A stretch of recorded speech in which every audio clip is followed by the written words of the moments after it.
Allez, c'est parti. Alors, je sais pas si on les voit bien, ces deux, les deux copains. On est à la place du marché et c'est l'un de mes tags préférés, ces deux orques là, l'un avec sa hache, l'autre avec son chapeau et son coupe-chou là. Et voilà, là c'est ce que j'aime bien, tag que j'aime bien. Ouais, ils sont verts. À propos de verts, moi, au moment du récit où on en est, à savoir fin 2011, début 2012, je suis pas du tout écolo. Hein. J'ai voté Voynet, mais c'était contre le système rare. C'était aussi pour du renouveau de ce côté-là. Mais dans mon histoire personnelle, comme je vous dis, de harcèlement moral, j'ai été confronté donc à l'administration Voynet, aux élus Voynet. Et voilà, les rapports de domination de classe qu'ils ont pu exercer, ils ont été particulièrement violents. Ça a toujours été l'appui de la hiérarchie contre moi. Enfin, je veux dire, ça a été la guerre, quoi. Et voilà, ils m'ont maltraité. Ils m'ont maltraité, ces gens-là. Et donc, j'étais absolument pas un militant écolo, quoi. La directrice générale des services de Voynet, Claire Germain, enfin les deux successifs, Bider puis Claire Germain, vivaient dans la bibliothèque où je travaille. Voilà, ça ne se passait pas bien. Moi j'étais révolté par cet état de choses. Sur l'outil de travail, effectivement, moi c'est quelque chose. Alors la nécessité absolue de service, de loger un directeur général des services dans un établissement public, je trouve que c'est un avantage en nature tout à fait scandaleux, quoi.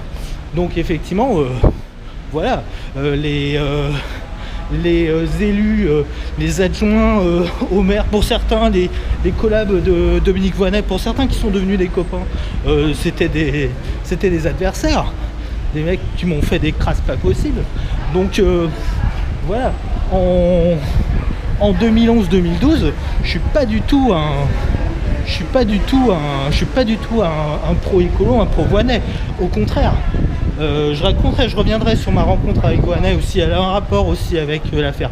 Le seul échange que j'ai eu avec Voynet à ce moment-là, c'est dans le cadre de mes activités syndicales, où effectivement en 2010 ou 2011, je ne sais plus, je suis nouvellement élu au comité technique, et effectivement je lui fais remarquer que, effectivement, contrairement à ses engagements, elle n'est pas maire à temps plein, mais toujours sénatrice maire. Et contrairement aux engagements, voilà quoi. Donc moi, le récit où on me fait le syndicat syndicaliste de maison pro Voynet, quoi, il est totalement erroné, quoi. Donc ça, c'est un peu les histoires qu'on raconte par là-dessus.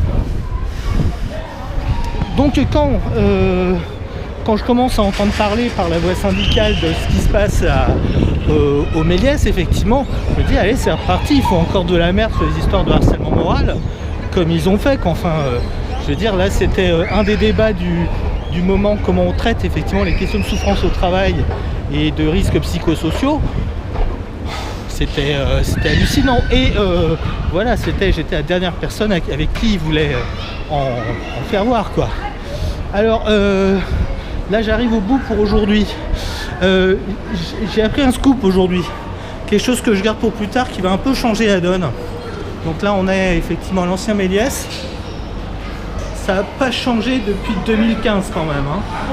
Et donc là, a priori, il y a des projets, vous lirez, c'est dans le programme de Bessac ce qu'il va y avoir à la place. C'est déjà au programme, mais voilà. Les affiches n'ont rien changé, enfin, voilà, voilà. Toujours est-il que même on voit les trucs de soutien au Méliès qui sont toujours là, quoi. Les rassemblements à la con qu'il y avait. Donc voilà, comme je disais, ouais, j'ai appris un truc aujourd'hui qui change bien la donne en fait sur comment va se passer les petites vidéos que je vais continuer donc à envoyer dans la gueule de Stéphane Boudet jusqu'à ce qu'il sorte du collectif de travail.